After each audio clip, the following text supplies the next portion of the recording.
Turn around. Nothing to the right. Just empty space. Air, maybe a breeze. Furniture, stairs, bed, and maybe a window. Whatever it is, it's unimportant. It just matters that there is no one there, right? Yes. Did you feel that? That flicker on your spine? Don't worry, it's probably because you've been up reading scary stories. Paranoia is normal. You want to turn around again? Go on then. Now you're back. I have one order. Do not turn around again. You've looked through it twice. It has looked through you. If you turn around, you will see it. And if you see it, it'll see you. You're safe for now, with your eyes facing me. But you have to realize, you have turned to face this way 3 times. I wouldn't look up.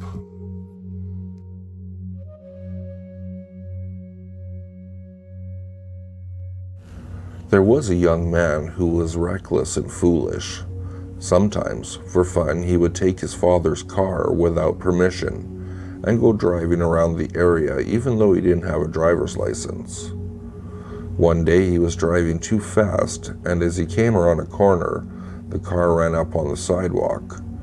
He knocked down a woman and her young son. The mother was badly injured, but her little boy was killed on impact.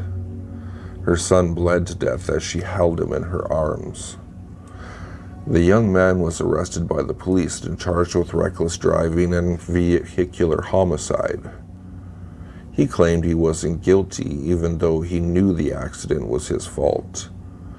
His father even hired an expensive lawyer and tried to have the charges dropped. In court, the judge said that the man could avoid going to jail if he paid a lot of money to the mother as compensation for the loss of her son. The young man happily agreed. However, the mother unexpectedly refused to accept any payment. "No amount of money is going to bring my son back again," she said. "There's something else I want you to do for me instead." The young man was eager to avoid going to jail, so he agreed to do anything she asked. "My request is very simple," said the mother. "Once a month, I want you to send a postcard to yourself. That is all." The woman gave him a bundle of postcards. Each one had a stamp on it. She had even written his name and address on every postcard. "Please, don't write anything on them," she said. "Just send them as they are." The young man happily agreed to her conditions. He was relieved that he could get away without being punished. There were 60 postcards in total.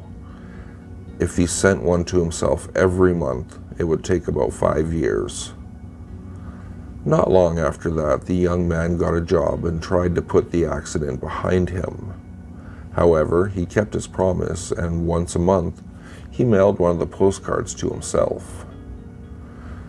At first, he didn't mind having to do it, but every time he sent a postcard, it reminded him of the accident. He began to regret that he hadn't just paid the woman compensation so he could forget all about it. Gradually, the young man came to hate having to mail himself a postcard every month. He hadn't seen or heard anything from the boy's mother since she gave him the bundle of postcards. He decided that she wouldn't know whether he was sending the postcards to himself or not, so he stopped sending them. One day, the young man took the remaining postcards and decided to get rid of them by burning them in the fireplace. However, when he picked up one of the postcards and held a lighter to them, he noticed something strange. There was a hidden message on each of the postcards written in invisible ink. It read, "Die, murderer."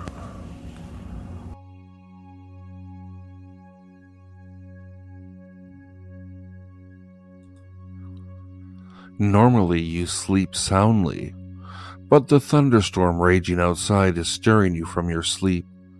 You begin to doze, Then another crash jolts you awake.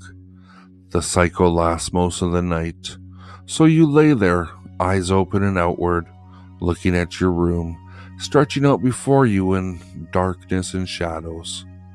Your eyes move from nameless object to object until you reach your mirror, sitting adjacent to you across the room. Suddenly a flash of lightning, and the mirror flickers in illumination. For a scant second, the mirror reveals you dozens of faces, silhouettes within its frame, mouths open and eyes blackened. They stare out at you, their black pupils fixed upon your face. Then, it is done. Are you sure of what you've seen? Unsettled, you don't sleep for the rest of the evening. The next morning, you remove the mirror from your wall and toss it in the trash. It didn't matter if the vision you had seen was the truth or falsehood. You wanted to be rid of that mirror. In fact, you scrap every mirror in your house except one. Weeks pass and the event of that night falls into passive memory. You are spending the day at a friend's house and it's time to use the bathroom. While you are in there, the faucet starts to run without you prompting it. Taken aback by this, you do not yet act, trying to reason with your paranoia in your mind. The water starts to steam, and a skin of moisture covers the mirror up above. You're watching intently as words form. Please return the mirrors. We miss watching you sleep at night.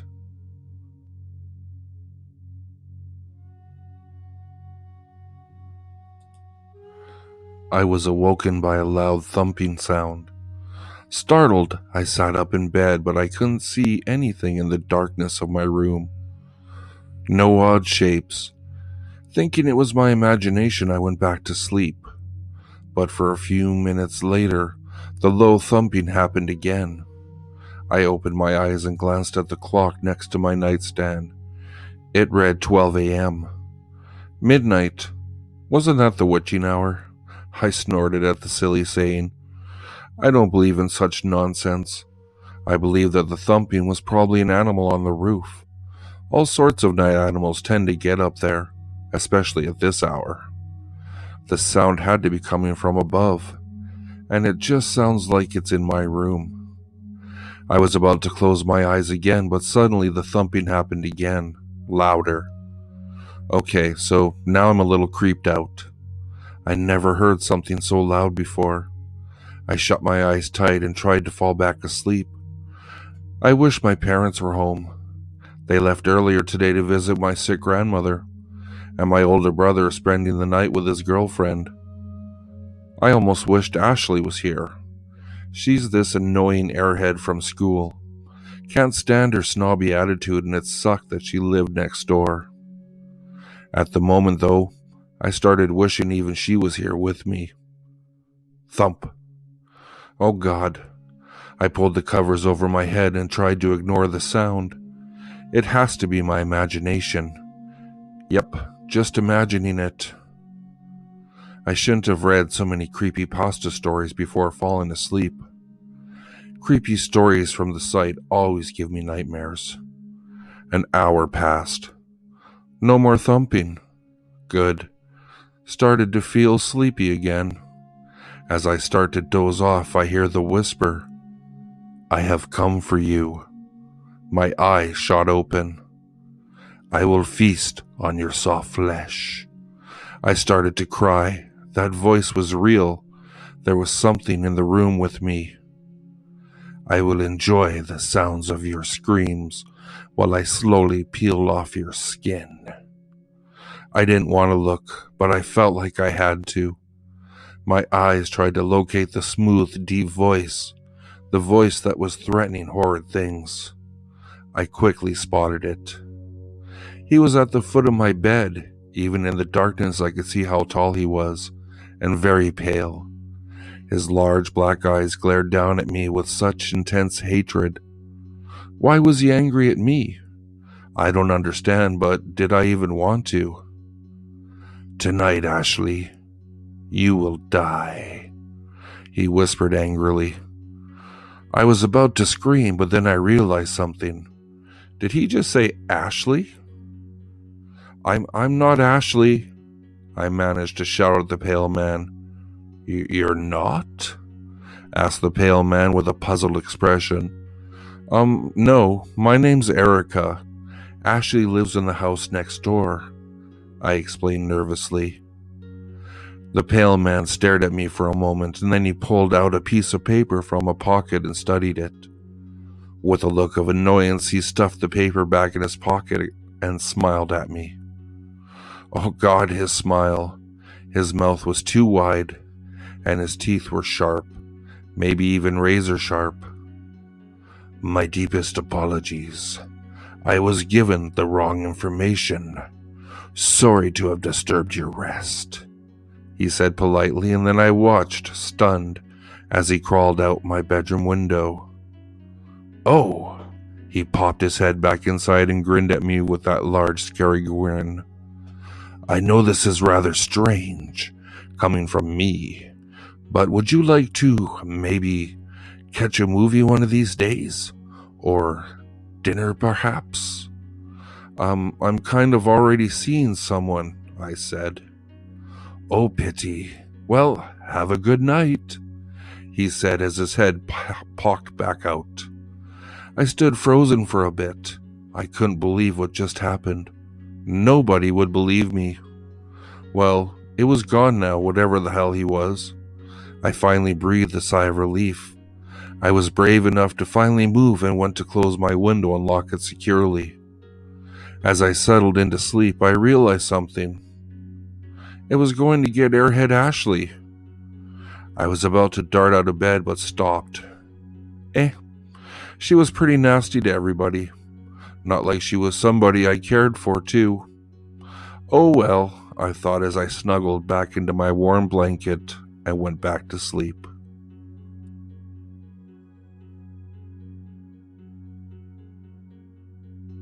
Thank you guys so much for listening. If you enjoyed what you heard, please be sure to like, share, and subscribe to the channel. But I've been just plain creepy, and I'll catch you in the next video.